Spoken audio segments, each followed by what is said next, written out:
విషయంలో ఇద్దరు ఫ్యామిలీస్ చాలా హ్యాపీ. నాలాంటి ఆలోచన తనకే ఉంటే అసలు ప్రాబ్లం లేదురా. బట్ తన మనసులో ఏముందో తెలియాలిగా. చూద్దాం. సర్లే, నా సంగతి అలా ఉంచు. నువ్వు లవ్లో పట్టవేంట్రా?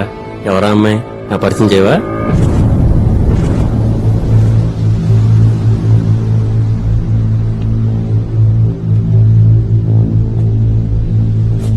వృద్ధిని పరిచయం చేశా కుదరా.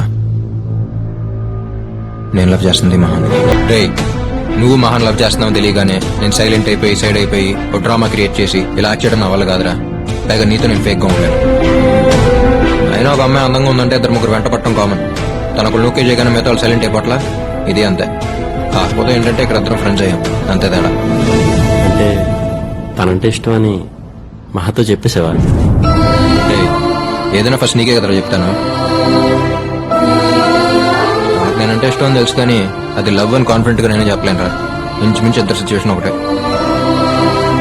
తన మనసులో ఏముందో తెలియాలంటే ముందు మన మనసులో ఏముందో తనకు తెలియాలి. అయితే ఇప్పుడు ఏం చేద్దాం? చెప్పేద్దాం.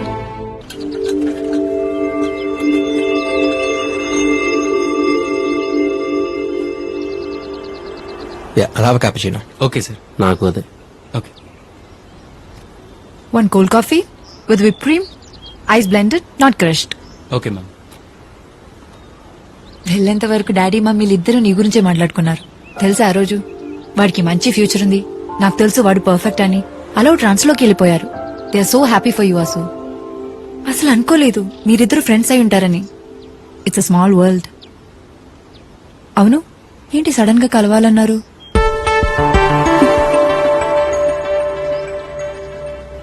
ఓ వారం, నెల ఆ తర్వాత చెప్పాలనుకుందే మహా. కానీ ఇప్పటికిప్పుడు ఇలా చెప్పాల్సి వస్తా అనుకోలేదు. నేను వీడు ఫ్రెండ్స్ కాకపోయి అంటే అసలు ఈ ప్రాబ్లం వచ్చేదే కాదు. కానీ ఇద్దరు ఫ్రెండ్స్ కాబట్టి మా ఇద్దరి మధ్య ఏ ప్రాబ్లం రావడం మాకు ఇష్టం లేదు. సో సో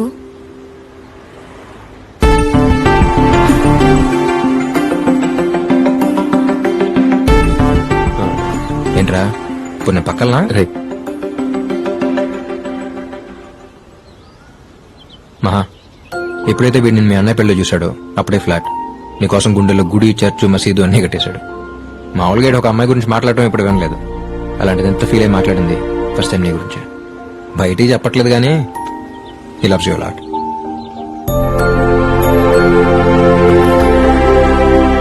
ఇప్పుడన్నా చెప్పరా?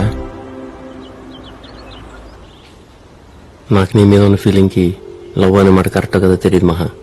ఎందుకంటే నాకు సంబంధించినంత వరకు it's more than that. Love అంటే కొద్ది రోజులు కలిసి ట్రావెల్ అయ్యి ఒకళ్ళనొకళ్ళు అర్థం చేసుకుని కలిసి బతికితే బాగుంటుందా లేదా అని ఆలోచించి తీసుకునే ఒక డెసిషన్. నిన్ను చూసి నెక్స్ట్ మినిట్ డిసైడ్ అయిపోయిన మహా, ఇక ఆలోచించక్కర్లేదని. ఇంట్లో వాళ్ళు ఎవరిని చెప్తే వాళ్ళనే చేసుకుందాం అనుకుని నేను పెళ్ళంటూ చేసుకుంటే మహానే చేసుకుంటాను ఇంట్లో ధైర్యంగా చెప్పేంతగా నచ్చేసాను. బట్ నీ ఇష్టం ఏంటో తెలియకుండా నా ఇష్టం నువ్వని చెప్పడం నీ ఫీలింగ్స్కి రెస్పెక్ట్ అన్నట్టే. అందుకే అయిపోయాను మహా. నువ్వు కాదంటే ఏమవుతానో తెలియదు కానీ అవునంటే మాత్రం నాకంటే హ్యాపీగా ఇంకెవరూ ఉండలేరు మా. వాటమ్మా వాసు, వాట్ ఇస్ అమ్మా? ఏదో ఫ్లోలో నీ గురించి అలా ఫీల్ అయ్యాను కానీ వీళ్ళు ఎంత ఫీలింగ్ ఉందని నిజంగా నేను అనుకోలేదు మహా.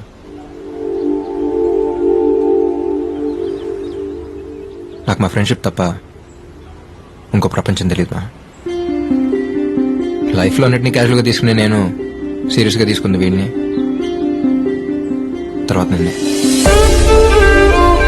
మనం అలా యాక్సిడెంట్తో కలవటం, ఇద్దరికి మ్యూజిక్ ఇష్టం అవటం, ఈ ట్రావెల్లో నాకే తెలియకుండా కనెక్ట్ అయిపోవడం, ఇదంతా నాకు కూడా కొంచెం కొత్తగా అనిపించింది.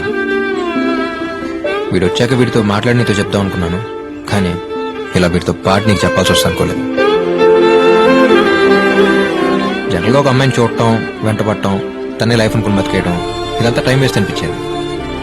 కానీ ఎప్పుడైతే నేను చూశాను నీకోసం అంత టైం వేస్ట్ చేసి అనిపించింది. మనకు ఒకరు ఎంత నచ్చారో చెప్పగలిగితే అది ఇష్టం. ఎంత ఇష్టం అని చెప్పలేకపోవడమే ప్రేమ. చెప్పలేనది ప్రేమ నాకు అంటే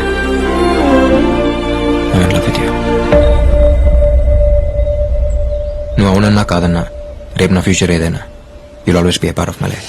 మహా, మేము చెప్పాం కదా, నువ్వు వెంటనే ఏం చెప్పక్కర్లేదు. Take your own time.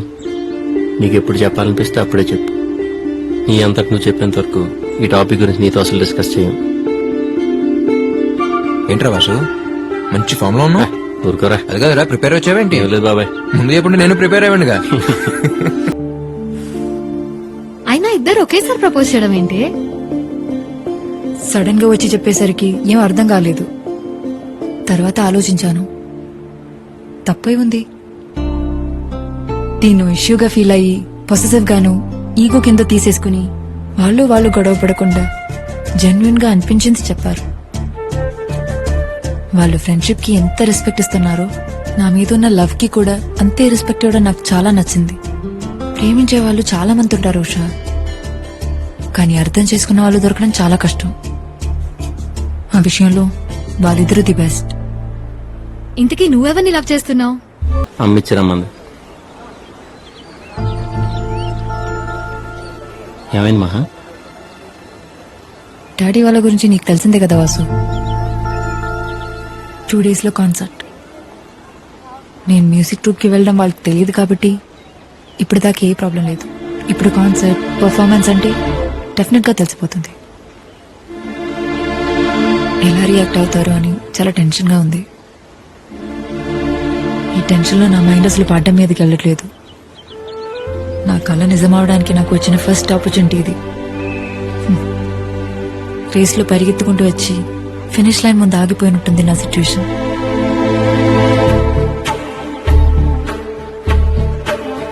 ఒక నిమిషం.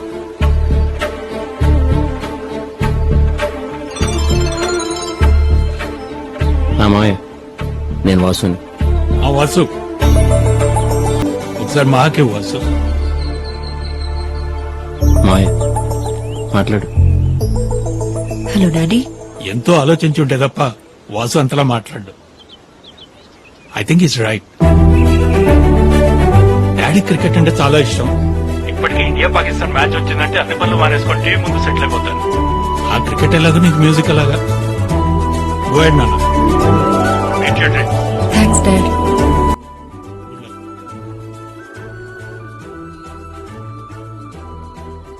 ఇంకెప్పుడు ఎలాంటి సిచ్యువేషన్ లోను ఎక్కడ నువ్వు అయిపోకూడదు. All the best. కాన్సర్ట్ లో కలుద్దాం. బాయ్. తనతో ట్రావెల్ చేసింది కొద్ది రోజులే అయినా ఎప్పటికీ మర్చిపోలేను. It's something special. ఎందుకంటే బేసిక్ గా ఏ రిలేషన్షిప్ అయినా నెక్స్ట్ ఏంటి అని ఏదో ఒక ఎక్స్పెక్టేషన్ ఉంటుంది. బట్ నాకు అభితో ఉన్న relationship without any expectation. It's pure. మళ్ళీ అందరిలాగా అది లవ్ అనో లేక పెళ్లి చేసుకుంటే బాగున్న ఆలోచనతోనో దాన్ని డిస్టర్బ్ చేయడం నాకు ఇష్టం లేదు. పైగా తనతో ఉన్నప్పుడు ఎప్పుడూ కూడా మా మధ్య ఉన్నది లవ్ అని నాకెప్పుడూ అనిపించలేదు. ఇక పెళ్ళంటావా, it's totally different. Caring, sincere, ఇంట్లో వాళ్ళ హ్యాపీనెస్, ఇలా చాలా ఉంటాయి. ఇవన్నీ ఉన్నాయని కాదు, ఇవన్నీ నీలో ఉన్నాయని నాకు అనిపించింది. బాగా ఆలోచించాను Vasu. You are my right choice. తొందరలోనే ఇంట్లో వాళ్ళతో మాట్లాడి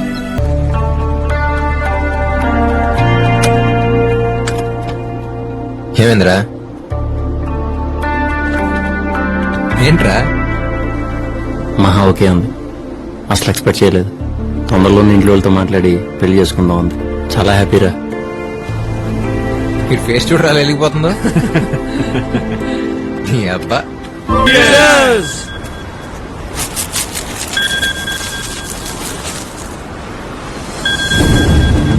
బాబాయ్ సారీరా, మనం మళ్ళీ కూర్చుందాం.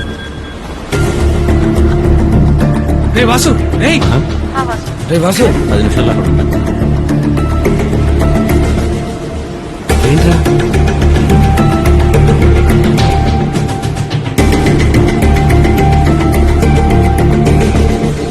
వాడేంట్రా వాడి గురించి పార్టీ ప్లాన్ చేస్తే వాడే వెళ్ళిపోయాడు. రే సరేరా ఏమన్నా.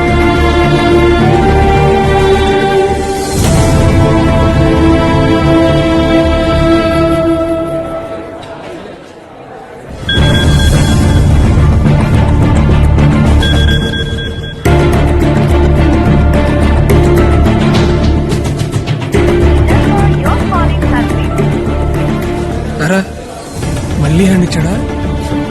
కదా టైం అవుతుంది. అమ్మా ఏంట్రా వీడు చేంజ్ అవ్వడం. అమ్మగారు చనిపోయిన రోజున వాసు గారు రాకపోవడం ఏంటి బాబు? హాయ్రా. నిన్న మహా వాళ్ళ పేరెంట్స్ వెడ్డింగ్ యానివర్సరీ రా. అదే మంచి టైం అని వాళ్ళ ఇంట్లో మా విషయం చెప్పేశాం. అందరూ చాలా హ్యాపీ బాబాయ్. ఏమైందిరా?